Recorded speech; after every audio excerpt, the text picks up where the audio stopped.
Forbrugsforeningen blev stiftet den 20. april 1886. Og det har jo været en lang og spændende historie, man har gået igennem. Der var hårde kampe i starten, men i dag der er organisationen jo oppe på at have over 250.000 betalingskort ude blandt sine medlemmer.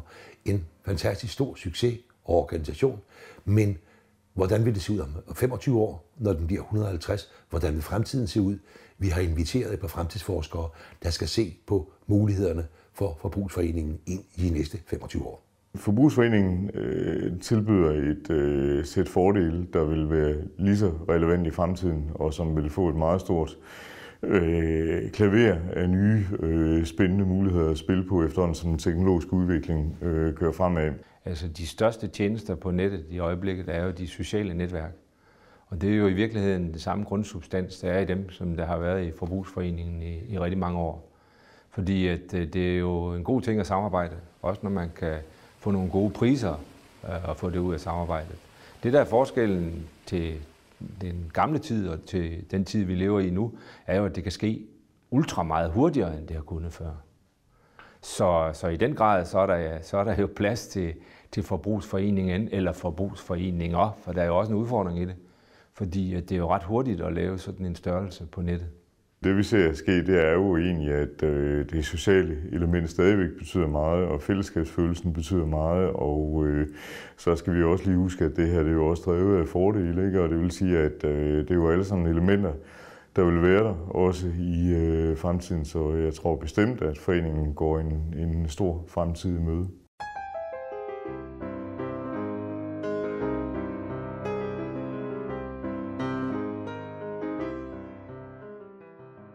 Vores mobiltelefoner jo i dag er meget, meget ydedygtige og mere ydedygtige end den PC, du havde for bare 2 år siden.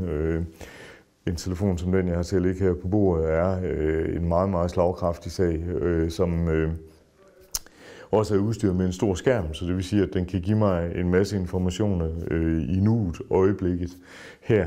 Og den ved jo så i øvrigt også, hvor jeg er, så det vil sige, at da den ved, hvor jeg er, så kan den distribuere stedrelevant information til mig. Altså smartphonen er jo i sig selv et meget intelligent kreditkort, eller debitkort, eller indkøbskort, eller loyalitetskort. Det er lige præcis det kort, man gerne vil have det til at være, fordi det er jo ikke statisk som et plastikkort, der bliver printet.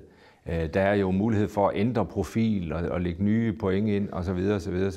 Så det er et meget aktivt kort. Den har også mulighed for at finde ud af, hvor du er. Således når du kommer gående ned ad gaden, så kan du ikke lige umiddelbart se, medmindre du går hen og kigger på døren, om der er et forbrugsforeningslogo på den pågældende dør.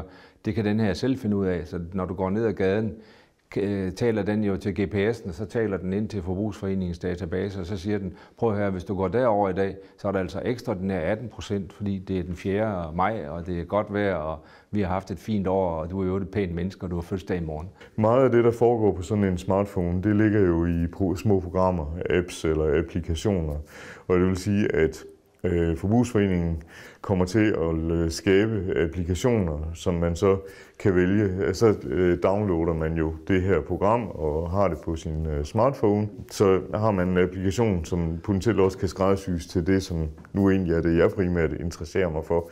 Så jeg kan sætte en profil op, så jeg ikke får i mine eller oplysninger om, hvor jeg kan købe barnevogne og hvad pokker ved jeg, som ikke er særlig relevant for mig, men måske mere for de oplysninger, der er relevant for mig. Det næste store dyr i åbenbaringen på mobiltelefonen, det er noget, der hedder NFC. NFC det står for Near Field Communication, og det betyder, det er, at mobiltelefonen er i stand til at overføre data på en meget, meget sikker måde i en afstand af op til 10 cm. Og de data, der overføres, kan være en betaling. Og det vil sige, at morgendagens betalingstransaktion, den foregår ikke med et plastikkort, den foregår med min smartphone.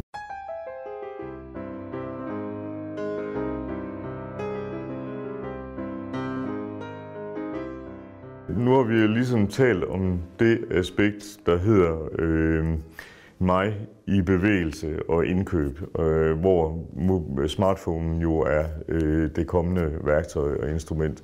Så er der en anden vinkel på det her, som er jo i voldsom vækst og spiller en endnu større rolle i fremtiden, og det er internethandel, som jo er fantastisk for os alle sammen, fordi det kan foregå 48-24 timer i døgnet, og det kan foregå uanset om du bor i Ringkøbing eller hvor, så er du tæt ved butikkerne. Og det vil også fylde ganske meget i fremtiden. Selvom man kan skabe en stor interesse på nettet på meget kort tid, så har forbrugerne jo stadigvæk den samme oplevelse, de skal have, når de kommer frem og får varen. Hvis der ikke er kvalitet i varen, eller hvis det er, hvad skal man sige, at den ikke lever op til den beskrivelse, som der er på nettet, jamen så dømmer de jo med det samme. Så dømmer de det pågældende koncept ude. Så netop det at have arbejdet med kvalitet, leveringssikkerhed og ikke mindst garanti og muligheden for at returnere og klage osv., det er et super vigtigt element her, endda måske endnu vigtigere, fordi hvis man begår fejl, så går der 15 sekunder, så ligger de til offentlig skue på nettet. Det er super vigtigt, at man sørger for, at forbrugeren er den, der er i kontrol her. Og man kan jo sige, at Forbrugsforeningen har haft et forhold til sine medlemmer i rigtig mange år, og der går jeg ud fra, at de har tillid til, at Forbrugsforeningen forvalter deres data ordentligt. Fordi når man oplever, at man stiller sine data til rådighed og får et rigtig godt tilbud ud af det, jamen så er man også villig til som mennesker at stille det til rådighed. Og en af de ting, som kan være lidt svært at overskue som netbruger, det er jo, at når man giver tilladelse, at det så også bliver forvaltet ordentligt af det firma, som man giver tilladelsen til.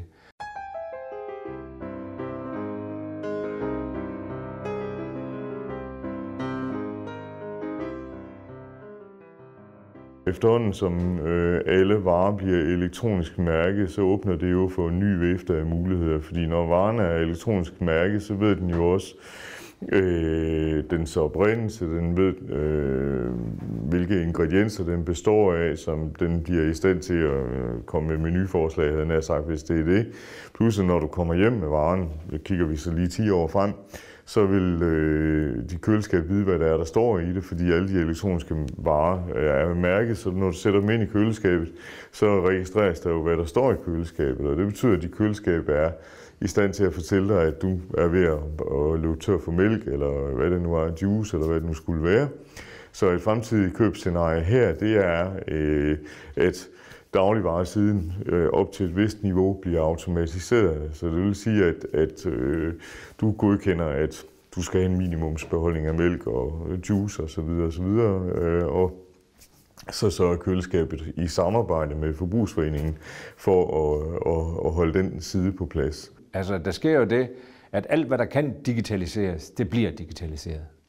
Og i forbindelse med de energiscenarier, som politikerne lægger op for Danmark i de kommende 25-30 år, og det er uanset på hvilken side af midten, at politikerne kommer fra, så er man enige om, at vi skal væk fra at bruge så meget fossil brændstof, som vi bruger i dag. Vi skal over i mere vedvarende energi. Så er der brug for, at husene de bliver lidt klogere. Der er brug for, at de slukker for strømmen på det rigtige tidspunkt, og hvis man har jordvarmeanlæg eller små vindmøller, at man så også får sendt strømmen tilbage i det overordnede net på det rigtige tidspunkt. For at kunne gøre det, så bliver man nødt til at gøre sit hus intelligent. Køleskabet skal tænde på de rigtige tidspunkter, varmen skal tænde og slukke på de rigtige tidspunkter, varmvandsbeholderen skal tændes, og også når der er god strøm og billig strøm at varme den op med. Og i den forbindelse, så ved man jo, hvad det er for noget gear, der står ude hos de private husstande. Og der vil det jo være oplagt, hvis kunderne giver lov. Det er meget vigtigt lige at pointere, at der også er noget med datasikkerhed. Altså kunderne skal give lov til, at man holder øje med at give den gode tilbud. Og det har Forbrugsforeningen jo ligesom tradition for. Så derfor så vil man kunne opleve, at hvis man har et køleskab, der bruger for meget strøm og halter lidt, så vil man egentlig måske endda få tilbudt at få det skiftet ud til næsten ingen penge, fordi besparelsen i at skifte fra et højt elforbrugende køleskab til et lavt elforbrugende køleskab jo kan trækkes fra på den månedlige rate til sådan et skab.